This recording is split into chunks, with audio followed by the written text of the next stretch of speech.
जिसका डंडी माँ के दिन चावल का एक आखा दाना जानते हो, पूरा खंडित चावल नहीं, कितना चावल, एक दाना चावल का शंकर भगवान के शिवलिंग पर समर्पित करिए। एक बेलपत्र जिसका डंडी का मुख अपनी ओर हो, जहां से चावल चढ़ाया है उस चावल के ऊपर अपनी कामना कर रख दीजिए और चंद्रमौली भगवान का स्मरण करिए। कौन से भगवान? शंकर भगवान का सर्वश्रेष्ठ सुंदर नाम है चंद्रमौली। चंद्रमौली भगवान का स्मरण करिए, अपनी कामना कर बेलपत्र समर्पित कर शिव जी पर एक लोटा पानी, एक जल पात्र समर्पित करो, कलश से जल चढ़ा दीजिए, नैनों में वो जल लगाकर अपनी कामना कर वापिस घर को आइए। अगली पूर्णिमा आएगी, जो कामना करी है मेरा चंद्रमौली भोलेनाथ उसे पूर्ण कर ही देगा। आप सभी को सुंदर पूर्णिमा की बहुत बहुत बधाई हो। बाबा विश्वनाथ की कृपा आप पर सदा बनी रहे। आ गया पूर्णिमा की रात्रि, बड़े से बड़ी बीमारियां, बड़े से बड़े रोग, बड़े से बड़े कष्ट इस पूर्णिमा की रात्रि को छूट जाते हैं। दमे की बीमारी, श्वास की बीमारी, अनिद्रा की बीमारी, रात्रि को जगना, ये सारी बीमारियां पूर्णिमा की रात्रि को अगर व्यक्ति अपने जीवन को सुखमय बनाए, अपने जीवन को आनंदमय बनाए तो सब छूट सकते हैं। पूर्णिमा की रात्रि को पीपल के पत्ते 5 लेकर उसके ऊपर खीर डालकर रात्रि को खा लेने से महाराज दमे की बीमारी, श्वास की बीमारी रुक जाती है। वो बीमारी बढ़ती नहीं है, उससे कष्ट नहीं होता। जिन बच्चों के नेत्र कमजोर होते हैं, रोशनी कमजोर होती है, पूर्णिमा के दिन रात्रि को 12 बजे भगवान चंद्रदेव का दर्शन कराइए। 5 से 7 मिनट तक नयन मिलाए चंद्रदेव के साथ और बाद में एक पीपल के पत्ते पर खीर जो चंद्र के नीचे रखी हुई है उसी खीर को चटा दीजिए। फिर चंद्र का दर्शन कराओ, फिर खीर को चटा दीजिए। महाराज नयन की ज्योति बढ़ती है, नींद नहीं आती तो निंद्रा देवी प्रवेश करती है, निंद्रा अच्छी आती है, आनंदित होता है। महाराज जिस व्यक्ति के शरीर में गांठ पड़ जाती हो, शरीर काला पड़ जाता हो, चट्टे पड़ जाते हो या दांत खाज खुजली हो जाता हो, उसके लिए भी पूर्णिमा की रात्रि को 12 बजे महाराज भगवान चंद्रदेव के लिए 21 दिए जलाए जाते हैं।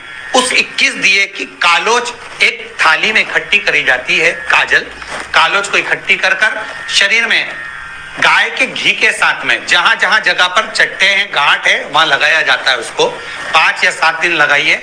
उसके बाद में रोज प्रतिदिन लगाने के आधे घंटे बाद स्नान कर लीजिए, आराम लगना प्रारंभ हो जाता है। हमारा आज पूर्णिमा की रात्रि से लेकर कार्तिक पूर्णिमा की रात्रि के बीच में जो दामोदर भगवान का, कृष्ण का, शिव का मंगल आनंद करेगा, अभिषेक करेगा, पूजन करेगा, स्मरण करेगा, उसके सारे दुख दरिद्र दूर हो जाएंगे। रात्रि को आप बड़े प्रेम से खीर बनाओ, चंद्रदेव की साक्षी में रखो, भोग लगाओ भगवान श्री हरि को।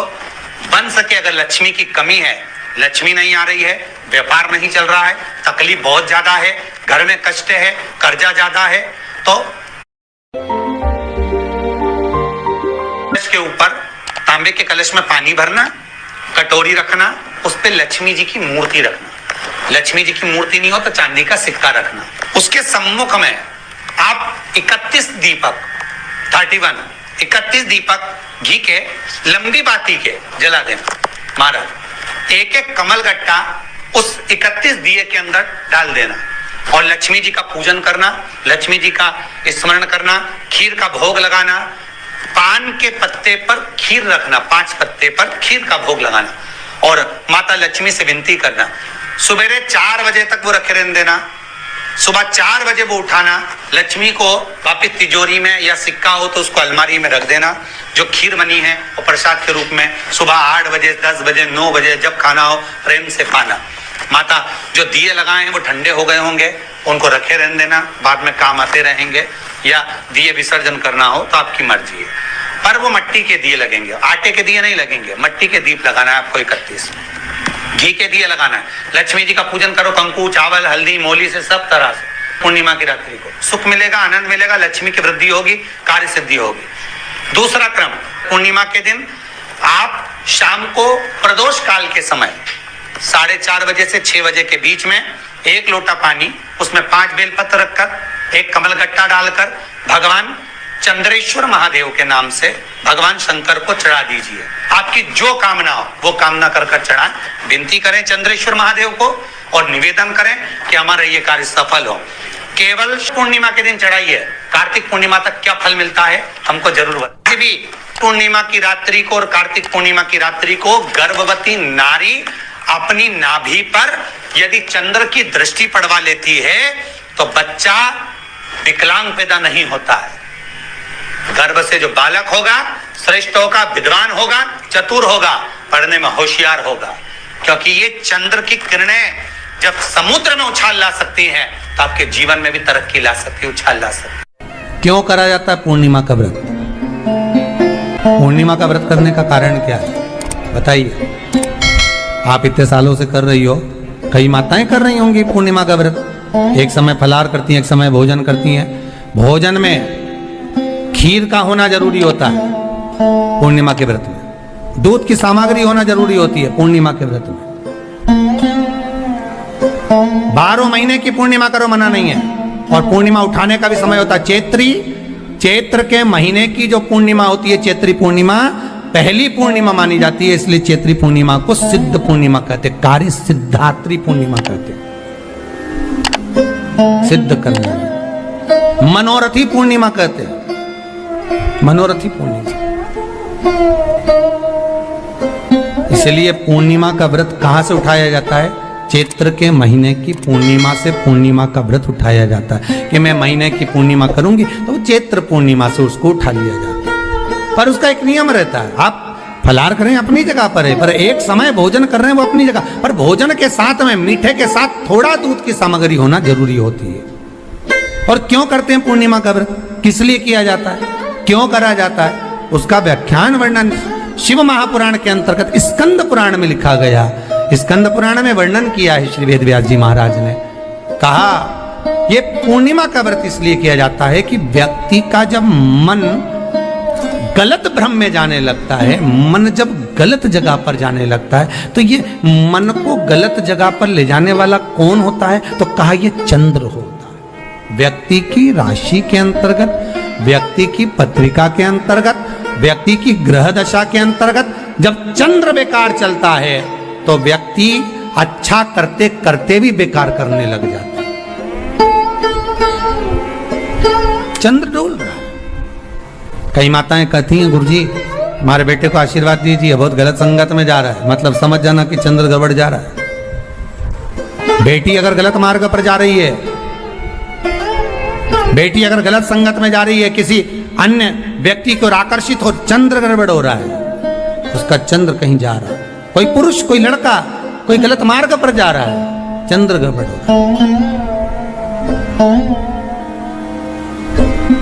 घर में जो क्लेश उत्पन्न होता है, घर में जो विवाद उत्पन्न होता है, उस विवाद को रोकने के लिए केवल चंद्र की ही, इसलिए तो पूर्णिमा घर की नारियां हमारे यहाँ हिंदू धर्म में यहां तक स्कंद पुराण में कह दिया कि प्रत्येक पूर्ण, आप लोग कभी आप लोगों ने सत्यनारायण जी की कथा करवाई है? जितने लोग आस्था चैनल पर कथा सुन रहे हैं, जितने लोग फेसबुक यूट्यूब पर कथा सुन रहे हैं, यूट्यूब पर कथा का श्रवण कर रहे हैं, उनने कभी सत्यनारायण की कथा करवाई होगी? तो उसमें लिखा है हर कार्तिक, हर पूर्णिमा को, हर संक्रांति को ब्राह्मण सत्यनारायण भगवान की कथा या राजा या वैश्य कथा को कराता था, या बढ़िया कथा कराता। सुनी कि नहीं सुनी ये बात? सत्यनारायण भगवान की कथा में लिखा है, स्कंद पुराण के अंतर्गत जो सत्यनारायण भगवान की कथा का स्मरण किया उसमें लिखा है प्रत्येक संक्रांति पूर्णिमा को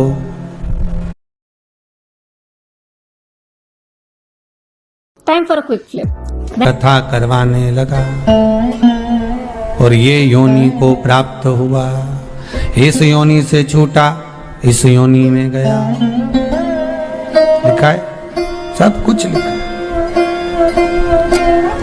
अब उत्ते से समझ जाओ कि पूर्णिमा को सत्यनारायण की कथा करने का बोला, तो पूर्णिमा को सत्यनारायण की कथा का क्यों बोला? वैसे तो रोज कराओ सत्यनारायण जी की कथा, प्रतिदिन करो, मना नहीं है। आप क्या कोई विशेष फंक्शन है आप सत्यनारायण जी की कथा करवा, पर पूर्णिमा संक्रांति को और संक्रांति को पूर्णिमा को सत्यनारायण की कथा का स्मरण क्यों करवाया गया? क्योंकि पूर्णिमा के दिन अगर ये भगवान का व्रत रख लेगी, पूर्णिमा के दिन अगर ये खीर का प्रसाद बना लेगी, थोड़ा सा दूध की कोई सामग्री बना लेगी और भगवान को भोग लगा देगी, भले सत्यनारायण भगवान के भाव से बनाए, भले सत्यनारायण जी के निमित्तार्थ बना, पर अगर इसने सत्यनारायण भगवान के निमित्त से बना, पर पूर्णिमा के दिन अगर ये व्रत रखेगी, उपास रखेगी या कोई सामग्री बनाकर भगवान की पूजन कर लेगी, तो इसके घर में जो अशांति है वो शांति में बदल जाएगी। इसलिए कई घरों में आज भी सत्यनारायण भगवान की पूजन हर पूर्णिमा को करती है। माता किताब लेके बैठ जाती है, तुरंत तुरंत उन्हें ऑफिस जाना, कहीं काम पे जाना, और तुरंत तुरंत उसने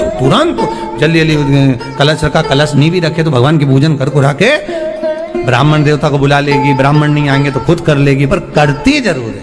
इतना सा आटा सेक लेगी, पंजेरी बनाई, सीरा बनाई, मिठाई रख दो, कुछ भी करेगी पर सत्यनारायण की कथा कर लेगी। उसका मन लग गया उसमें, मतलब पूर्णिमा को करना है। उसको करने से क्या होता है? शांति रहती, शीतलता रहती। जिसके घर में हर महीने की पूर्णिमा को खीर बनती हो, ध्यान दीजिएगा, बहुत सुंदर संवाद चल रहा है, बहुत ध्यान देने वाली बात है।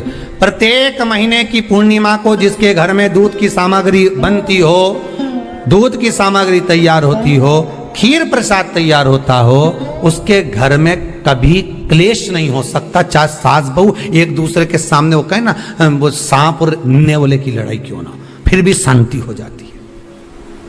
पर प्रत्येक महीने की पूर्णिमा होना चाहिए। ये नहीं कि तुमने एक महीने की पूर्णिमा पे बना लिया और दूसरे महीने की पूर्णिमा को गायब कर दिया। फिर किसी ने कह दिया आज चूरमा तो बन रहा है, दाल बाटी तो बन रही है चूरमे के साथ में, लड्डू बन रहे हैं, तो काय को खीर बना रही हो? तो तुमने अब वो खीर प्रसाद। महापुराण की कथा कहती है, महाराज पूर्णिमा का जो चंद्र है वो विशाल का है, और उस चंद्र की पूर्णता में हमारी अभिलाषाएं भी पूर्ण हो। आप आस्था चैनल के माध्यम से जितने लोग कथा सुन रहे हैं, फेसबुक यूट्यूब पर जितने कथा सुन रहे हैं, और कुबेरेश्वर धाम में जितने कथा सुन रहे हैं, आप में से कितने लोग हैं जो पूर्णिमा का व्रत करते हैं? जो माताएं करती हो जरा हाथ उठाइए।